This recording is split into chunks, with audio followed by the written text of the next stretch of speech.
gikan sa business to motor, so mag-bear na ta og interest.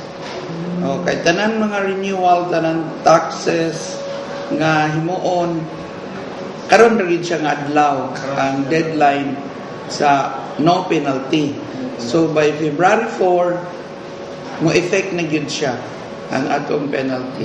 So ang limit sa tanan payments till 5 p.m. today. Ang ilaharang wala gyud the penalty. So 5 p.m.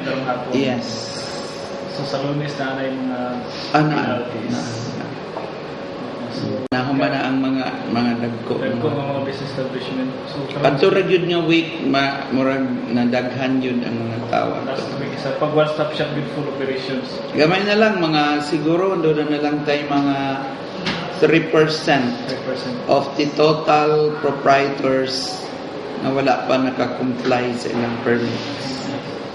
So as of this time siguro wala pa gyud total jud na. Wala pa yun. Oh. Last day pa magkaroon. So if ever next week.